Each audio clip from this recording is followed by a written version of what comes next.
ce 5e épisode de Oui mais dans le livre. Aujourd'hui, je vais vous parler d'une recette qui m'a été envoyée par une certaine Aria de Winterfell qui a précisé que c'était un plat qui se mangeait froid. Vous l'avez compris, aujourd'hui, on va parler de la tarte aux frais.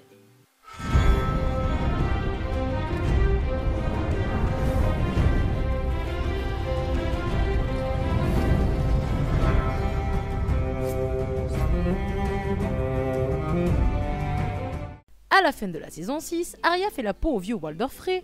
Yes! Enfin! Et lui fait au passage manger quelques-uns de ses fils en les ayant préalablement cuisinés dans une bonne tourte. Que dit mon goût! Bon, je vais certainement en décevoir certains, mais dans les livres, on n'a pas tout ça. Après, je ne peux pas dire qui tuera Walder Frey. Faudrait déjà que notre cher George se magne pour sortir The Winds of Winter, et ça a pas l'air d'être pour tout de suite. Ouais, plaignez-vous de la sortie de la saison 8 dans 2 ans. Je signale quand même que les lecteurs, ça fait 6 ans qu'ils attendent le 6e livre. Donc faut mettre un petit peu d'eau dans votre verre, hein? Pour en revenir à la tarte aux frais, elle est bel et bien présentée dans le livre, mais de manière bien plus subtile.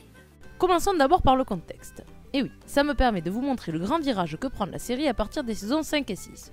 Je vais vous résumer ce qui se passe dans la série, puis dans les livres, pour vous amener à cette fameuse tourte aux frais. Ça va pas être de la tarte de faire ça sans omettre les détails, et je vais devoir aller très vite. Mais bon, il paraît qu'on fait pas d'omelette sans casser les œufs. Dans la série, Sansa est obligée d'épouser l'affreux Ramsay Bolton afin qu'il ait une véritable légitimité sur Winterfell en épousant la dernière des Stark. Or, dans le livre, Littlefinger ne la livre pas du tout aux Bolton, mais prévoit de lui faire épouser Harold Harding, le petit-neveu de Jon Arryn et l'héritier du Val, si la petite mère... si Robert venait à mourir avant d'engendrer un héritier. Dans le livre, ça n'est donc pas Sansa qui épouse Ramsay, mais un autre personnage disparu depuis un bon moment, Jane Poole, la meilleure amie de Sansa. Mais si, vous savez, on la voit aussi dans la série. Oui, zoom un peu, oui, là, juste là. Ouais, faut avoir de bons yeux quand même, hein. Les Lannister se l'étaient gardée sous le coude pour l'utiliser au moment voulu. Ils la font donc passer pour Arya et la donnent en mariage aux Bolton pour s'assurer de leur soutien. Quel rapport avec la tarte aux frais, me direz-vous? Eh bien, j'y viens. C'est à ce mariage qui conviait Wyman Manderly, le seigneur de Blancport. Vous ne vous en rappelez peut-être pas, mais dans la série, c'est le gros seigneur qui fait son discours après Lyanna Mormont, et celui qui proclame Jon roi du Nord à la toute fin de la saison 6. Il apparaît beaucoup plus tôt dans les livres et nous est décrit par Bran comme quelqu'un qui a un certain embonpoint, qui aime bien manger et croquer la vie à pleines dents. De nature plutôt sympathique, c'est d'ailleurs le seul des seigneurs présents au banquet à Winterfell qui ne regarde pas Bran avec pitié. C'est un fervent partisan des Stark, mais aussi et surtout quelqu'un qui sait profiter de la situation. Il se proposera par exemple de frapper la monnaie du nouveau roi du Nord, et ainsi avoir une fonction importante et contrôler un petit peu tout ce qui se passe au niveau financier. Parce que bon, vous savez que quand vous frappez la monnaie, vous avez beaucoup de pouvoir. Il demandera également à Sir Davos de retrouver Rickon Stark, probablement pour apparaître comme celui qui aura sauvé l'héritier de Winterfell, et ainsi accéder à la régence. Wyman avait 2 fils qui se battaient pour Robb Stark et qui étaient présents aux noces pourpres. Et j'ai pas besoin de vous rappeler ce qui s'est passé là-bas.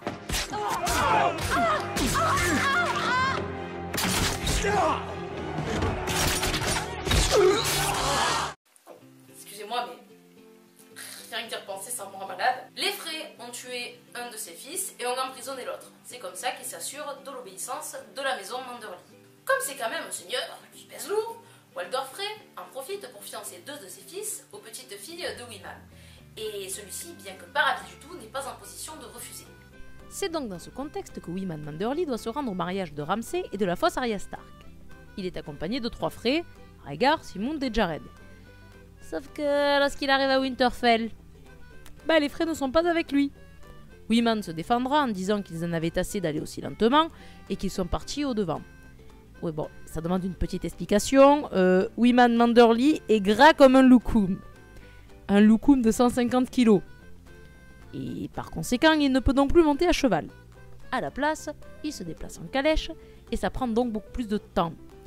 Cette histoire peut donc paraître crédible.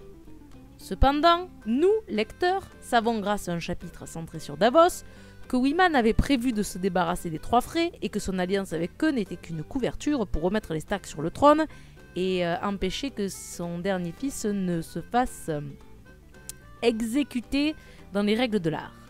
Bref, pour les 3 Frey qui l'accompagnaient, les carottes sont cuites. Sir Manderly n'arrive pas les mains vides à Winterfell. Il apporte pour le mariage 3 énormes tourtes. Attendez, 3 tourtes 3 frais disparus. Ça sent le pâté cette histoire. Il est en effet fortement suggéré dans les livres que les frais disparus se trouvent dans les tourtes. Quelques points permettent d'en être quasiment sûr. Déjà, 3 frais manquants, 3 immenses tourtes. Coïncidence? Je ne crois pas. Ensuite, pendant l'entrevue entre Davos et Wyman, ce dernier lui dit qu'il a bien l'intention de s'occuper des 3 lascars et de donner un cadeau à la maison Frey, digne de personnes qui ne respectent pas les lois de l'hospitalité. Roose Bolton, lui, trouve l'histoire des Frey impatients un peu légère et pense, à juste titre, que cette histoire c'est du flan. Pendant le repas, Lord Wyman demande à un barde de chanter la chanson du Racock, ou Rat Cook en anglais. Ne me demandez pas pourquoi on est passé du Racuisto au Racock, c'est pas moi qui traduis. Bref, cette légende a été évoquée plusieurs fois dans la série et dans les livres. Pour faire simple, un cuisinier de la garde de nuit reçoit un jour le roi et son fils à dîner. Sauf que ce dernier, il aime pas le roi. Voilà, je sais pas, sa tête lui revenait pas. Et au lieu de cracher dans son assiette, comme tout le monde l'aurait fait, ben non. Lui, il va plutôt tuer le prince et le cuisiner aux petits oignons pour en faire une délicieuse tourte qu'il va servir au roi. Le roi, qui ne se demande même pas où est passé son fils, cette espèce de père indigne, se resserre tant il trouve la tourte bonne. Et là, les dieux sont furieux.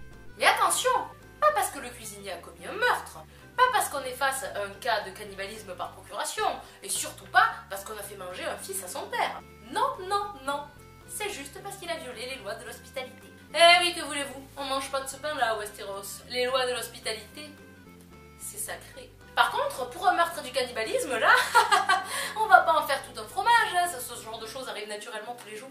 Et donc, pour le punir, les dieux décident de le transformer en gros rat blanc, condamné à manger sa propre descendance sans jamais être rassasié. Les dieux ont beaucoup d'imagination quand même, hein. Et dernier point, Lord Wyman insiste pour servir lui-même cette bonne tourte aux Frey et aux Bolton, histoire d'être sûr qu'ils vont la manger. Et d'après ce qui nous est décrit, il y met tout son gros cœur de beurre. Dans A Song of Ice and Fire, on a une approche plus dosée, plus subtile. Alors que dans la série, on nous sert ça de manière bien bourrine, mais de manière tout aussi jouissive. Le fait que ce soit Arya qui serve cette tourte à Walder Frey n'est, à mon avis, pas anodin. Dans le livre, c'est en effet lors du mariage de la fausse Arya Stark que se déroule la scène des tourtes. De plus, dans les livres, c'est quand même de l'ordre du détail, et seuls les fans ou les lecteurs attentifs auront fait le lien entre les Frey disparus, les 3 tourtes, la chanson du Racock, etc. C'est quand même pas un truc qui saute aux yeux dès la première lecture, sauf si vraiment on est un grand lecteur ou un grand fan. Mais bon, avec ce qui se passe dans la série, je pense que le fait que les Frey se trouvent dans les tourtes, c'est une quasi-certitude. Et j'ai beaucoup apprécié que ce petit détail discret des livres ait son clin d'œil dans la série. Et vous, quelle tourte vous a convaincu? Celle dosée et subtile des livres ou bourrine et plein les yeux de la série? Répondez dans les commentaires, ça m'intéresse. Je vous remercie d'avoir regardé cette vidéo et de ne pas vous être foutu de ma tenue de cuisinier, c'était super sympa. Je rappelle que vous pouvez nous laisser un commentaire, un pouce bleu, vous abonner en cliquant ici ou regarder nos anciennes vidéos en cliquant ici. Nous vous répondrons dans la mesure du possible comme d'habitude et moi je vous dis à ciao.